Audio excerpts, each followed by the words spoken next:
तो दोस्तों एक तरीके से अमेरिका और रशिया के बीच में टेंशन फिर से एक बार बढ़ चुका है, जहां पे इस बार टेंशन का कारण है यूक्रेन। रिपोर्ट के मुताबिक जहां पे यूक्रेन को अमेरिका नेटो में शामिल करना चाहता है, तो वहीं पे रशिया यूक्रेन को नेटो में शामिल होते हुए देखना नहीं चाहता है। और इसे ही रोकने के लिए जहां पे यूक्रेन के साथ रशिया ने अपने एग्रेशन को बढ़ाया, तो वहीं पे हाल ही में इस एग्रेशन को कम करने के लिए अमेरिका और रशिया के बीच में एक मीटिंग भी हुआ था, जो अब बताया जा रहा है कि एक तरीके से फेल हुआ। मतलब टेंशन फिर से एक बार बढ़ने का संभावना जहां पे बढ़ रहा है, तो वहीं पे हाल ही में और एक खतरनाक न्यूज भी रिपोर्ट हुआ है और दावा किया जा रहा है कि अमेरिका का एक न्यूक्लियर सबमरीन रशिया के ट्रेडिशनल वाटर में एंटर किया है। दोस्तों आज की इस वीडियो में आप लोगों को बताऊंगा कि ये अमेरिका का कौन सा सबमरीन है और क्यों इसने रशिया के पानी में एंटर किया और इससे कैसे सिचुएशन और बिगड़ सकता है, और साथ ही साथ ये भी बताऊंगा कि अमेरिका का ये जो न्यूक्लियर सबमरीन है असल में ये कितना ताकतवर है। तो डिटेल में जानने के लिए वीडियो के आखिर तक बने रहिए और चैनल को सब्सक्राइब और वीडियो को लाइक जरूर कीजिए। तो दोस्तों हाल ही के रिपोर्ट के मुताबिक अमेरिकी नेवी के एक पावरफुल न्यूक्लियर सबमरीन मतलब वर्जीनिया क्लास के सबमरीन जिसे कि यूएसएस न्यू मैक्सिको कहा जाता है, वो रशिया के ट्रेडिशनल पानियों के तरफ अप्रोच कर रहा है। बेसिकली यूएसएस न्यू मैक्सिको एक पावरफुल न्यूक्लियर सबमरीन है जो टॉमहॉक क्रूज मिसाइलों को कैरी करता है और इसे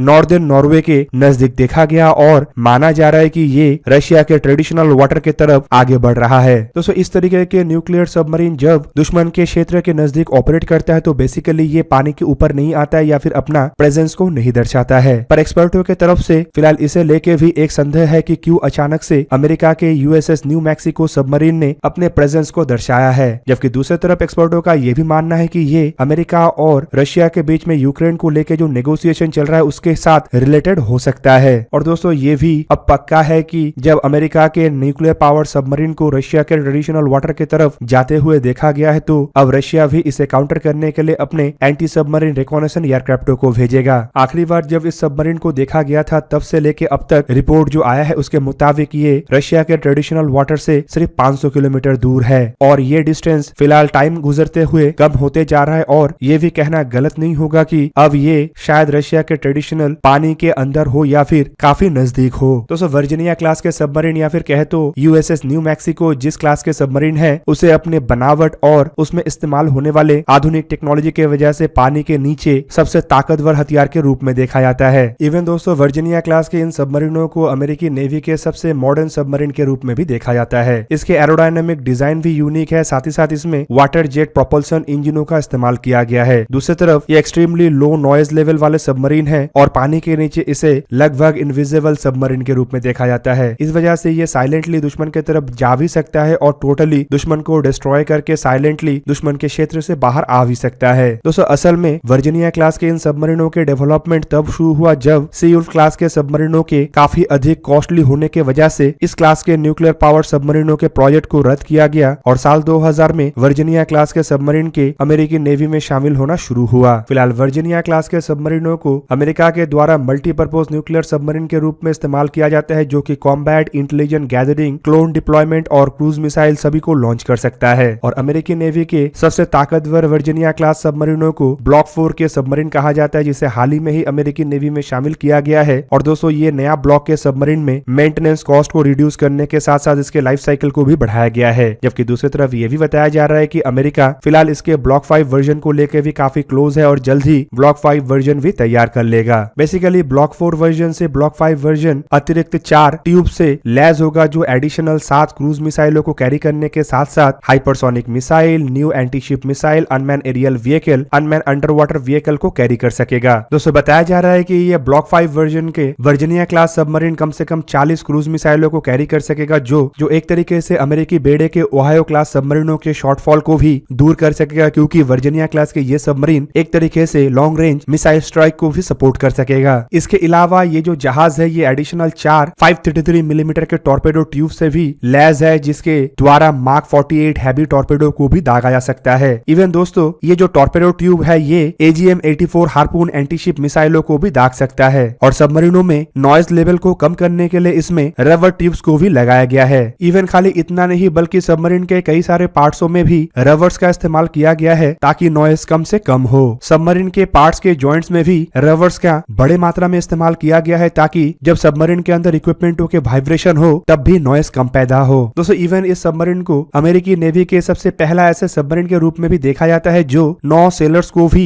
डिप्लॉय कर सकता है और साथ ही साथ स्पेशल ऑपरेशनों को अंजाम देने के लिए डाइविंग व्हीकलों को भी डिप्लॉय कर सकता है। और दोस्तों ये जो सबमरीन है, टोटल इसे ऑपरेट करने के लिए 135 क्रू मेंबर का आवश्यकता होता है। दोस्तों वर्जीनिया क्लास के अगर सबमरीनों को देखा जाए तो इसे साल 2000 में बनाना शुरू किया गया और साल 2004 में इस क्लास के पहले सबमरीन यूएसएस वर्जीनिया को अमेरिकी बेड़े में शामिल किया गया। रिपोर्ट के मुताबिक अमेरिकी नेवी में ऐसे 66 सबमरीनों को शामिल करने का इरादा बनाया जा रहा है, जिनमें करीबन 19 सबमरीनों को अब तक अमेरिकी नेवी के बेड़े में शामिल किया जा चुका है, जबकि एडिशनल 11 और सबमरीनों को अलग अलग शिपयार्ड में अमेरिकी नेवी के लिए तैयार किया जा रहा है। दोस्तों फिलहाल ये जो 19 सबमरीन अमेरिकी बेड़े में एक्टिवेटेड है, उनमें ब्लॉक 1 के 4 सबमरीन, ब्लॉक 2 के 6, ब्लॉक 3 के 8 सबमरीन और ब्लॉक 4 के 1 सबमरीन है। दोस्तों वर्जीनिया क्लास के इन सबमरीनों का निर्माण अमेरिकी नेवी के जनरल डायनेमिक इलेक्ट्रॉनिक बोट और हंटिंगटन इंग्लैंड इंडस्ट्री के द्वारा किया जा रहा है। इवन रिपोर्टों के मुताबिक ये जो वर्जीनिया क्लास के सबमरीन है, ये करीबन 7900 टन से लेके 10,200 टन भारी है। ब्लॉक 1 से लेके ब्लॉक 4 के सबमरीनों को 7900 टन के सबमरीन कहा जाता है, जबकि ब्लॉक 5 के सबमरीन आकार में और वजन में थोड़ा भारी होगा और करीब करीब इसका वजन 10,200 टन होगा। रिपोर्ट के मुताबिक ये जो सबमरीन है, इसके ब्लॉक 1 से लेके ब्लॉक 4 तक सबमरीनों का लंबाई करीबन 377 फीट या फिर कहे तो 115 मीटर है, जबकि ब्लॉक 5 के सबमरीन आकार में इससे थोड़ा लंबा मतलब करीबन 460 फीट या फिर कहे तो 140 मीटर होगा।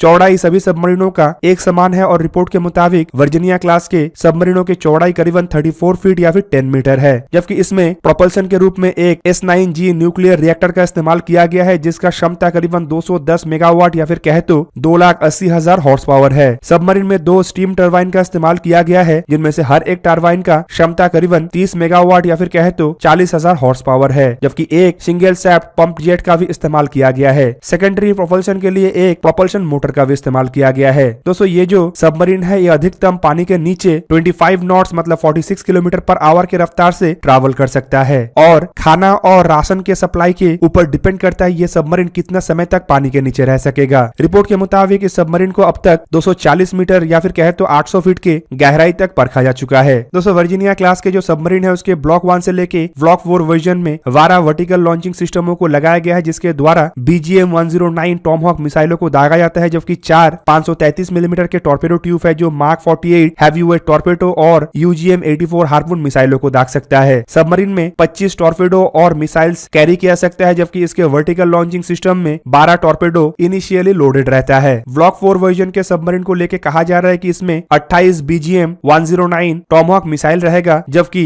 12 वर्टिकल लॉन्चिंग सिस्टमों में 12 मिसाइल ऑलरेडी पहले से इंस्टॉल्ड रहेगा, जबकि बाकी के टॉर्पेडो ट्यूब्स और इसके द्वारा दागे जाने वाले टॉर्पेडो और हार्पून मिसाइल सेम रहेगा, जबकि कुल मिला के बताया जा रहा है कि इसमें 65 से अधिक टॉर्पेडोस और मिसाइल रह सकेगा। तो दोस्तों ये था आज का वीडियो। अगर आपको वीडियो अच्छा लगा तो लाइक कीजिए और मेरे चैनल को सब्सक्राइब कीजिए और साथ में बना हुआ बेल आइकन को भी प्रेस कर दीजिए ताकि आप मेरा वीडियो देख पाए सबसे पहले। जय हिंद।